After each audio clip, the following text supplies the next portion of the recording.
Hey there, more Redbots, this is Reggie Let's Play, and while working on the theory front, he and my colleague StubbyFreshTributes ran into a couple of problems, and yet, while yes, he have produced some interesting concepts in the past, the theories that I've already covered. Unfortunately, we have to say no. Oh, these are not the final versions. We are going to remake them, and this is justified. Why? Because we have. Well, I can take some credit for sharing it with you, but he's but he's the real researcher behind. But he did a lot of the research. This new finding of his makes the unsung heroes of Need for Speed that we've been covering. He has begun to grow.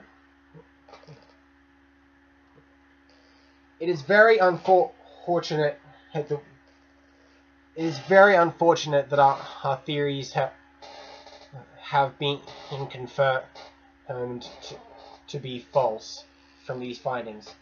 But at least that gives us ground to build new theories and make them hit even better into the canon. I'm not saying that this is official Need for Speed stories. That's the whole point of theory. But to be fair, yeah, if EA Ghost was going to get would see this,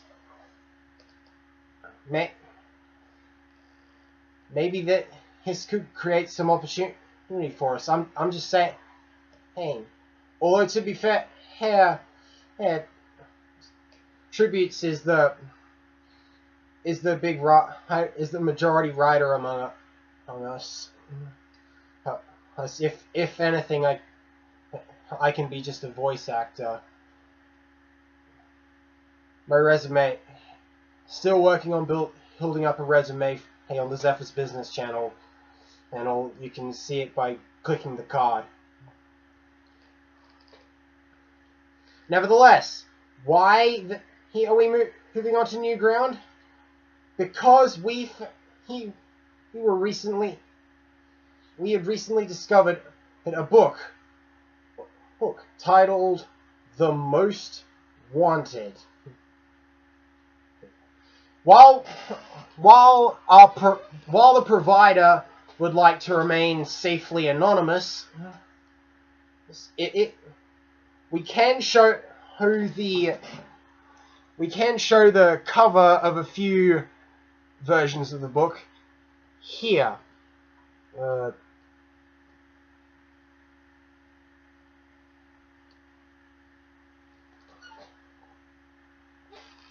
The author, Andreas Langsky, he wrote this to tell the story of the protagonist of Most Wanted and Carbon, proven by the cover of the book, giving him the name Tomas Spidowski. And by that,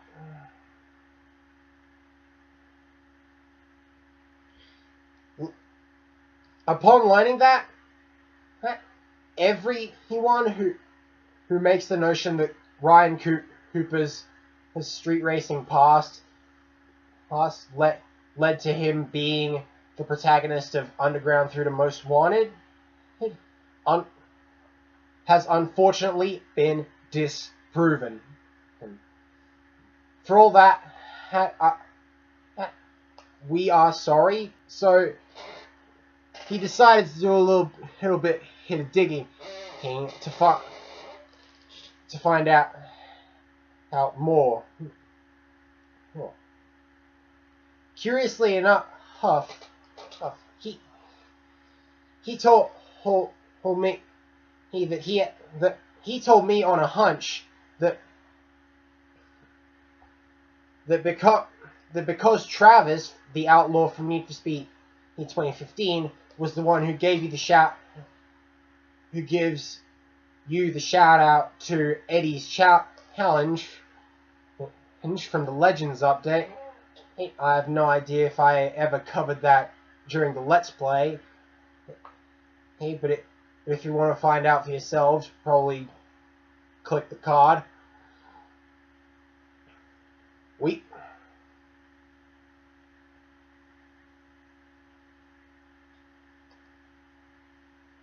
We can identify that Travis and the two heads of the East Siders, Eddie and Melissa, have a bit of beef going on, leading us to suggest that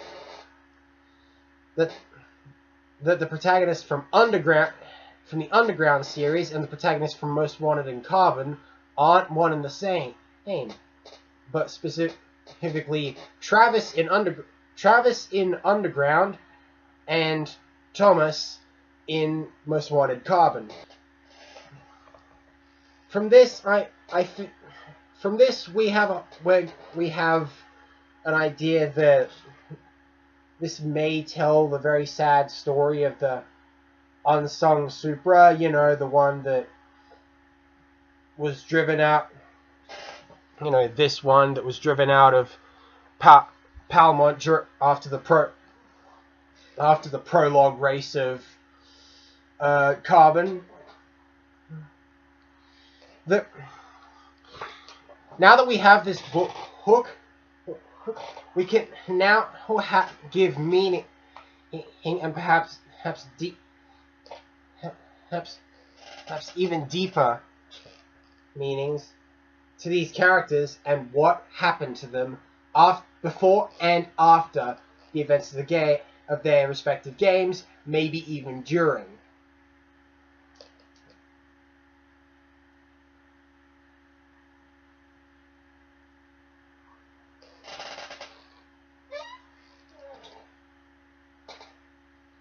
Another interesting thing we found what happens in the BMW special event in Need for Speed No Limits. If you guys have played it in the past, you'll know that at some point a special event was given out that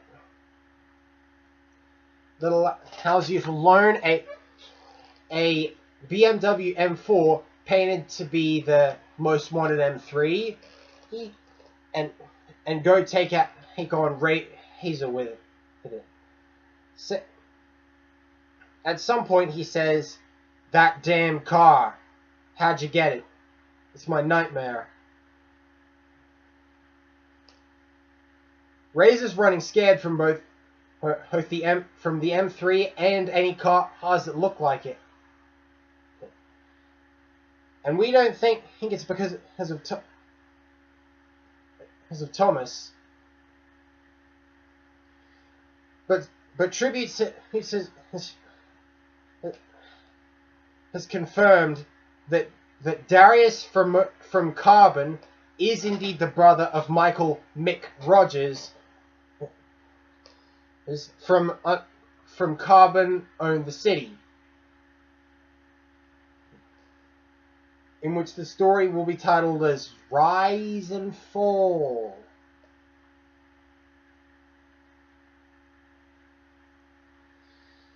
We also, at some point, we find out that Darius also appears in Black Ridge. Whether this is through a special event, we don't remember.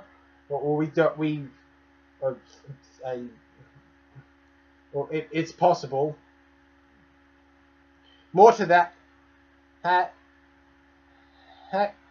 it's just minor edits on the Fate and Zephyr story. As if it creates, I don't know, deeper connections and events that they get involved in.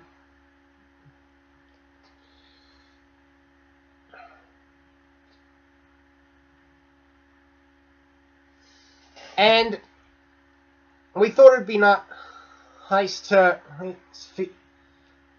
you to see how this project is developing, codenamed Project Aiko. A-I-K-O. You'll find out more about it by clicking the card, as well as how it's progressing at this point.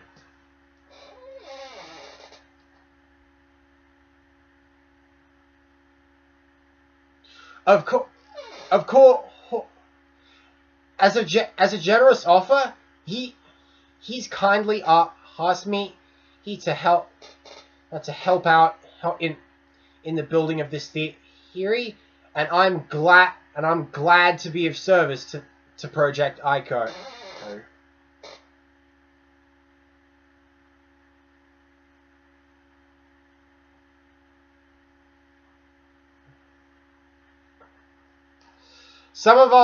We have received several comments, hence claiming that they've disproven or wish to improve our findings, people of which include Cyclone1333, who believes that Ryan is Jack and Zephyr, Zephyr being his handle, so he doesn't get nicked. Maybe he used it for like CB chat. I don't know. As for Fate and Toby Marshall from the movie, I've never heard. TC Entertainment exclamation point says it's him for most of them. Most Wanted, Carbon, 1-2, Pro Street, but not Undercover. Considering in Undercover, you're a cop. Oh yeah, and Underground 1 and 2 in Most Wanted, when you get nicked, they say last name Cooper, first name Ryan. Correction, that's Undercover in which that happens, so... Jio Johoni, J-H-O-N-I, says, quote, some irregular theory, end quote, question mark. You do a messing terrible theory to the story, joining different types of consoles to the context. Where's the logic? As isn't enough, attached film to video game turns a simple thing down to totally nonsense. After that, it's my point, it's wrong. Ha ha. Only protagonists we really know are Ryan and Jack, and they are both from different universes / stories. That's the point of this project. Hey, ladies and gentlemen, to fit everything together. Much like, wait for it, the Pixar theory. While we won't discuss much about how the Pixar theory here, we can say that our main focus on theory fronts is going to be Project Aiko. Until we can had a solid story out of it. I hope you guys enjoyed. If you did, don't forget to hit that like button, share the videos, favorite videos, do all this stuff. Tell me in the comments down below what you guys thought of it. And if you're new to my channel, don't forget to subscribe for more content like this, as well as Let's Plays. Which reminds me, I have plans to cover, on the Let's Play front, a lot of content from DVD Disc 2's, because I've seen in the past that a lot of people have been running through just the menus of all the tools they have, but not the content. And I wouldn't be surprised if they got in like copyright trouble if they did. But I'm going to try my luck without intending copyright infringement. But until then, I hope you guys enjoyed. Peace out, and see you guys in the next one.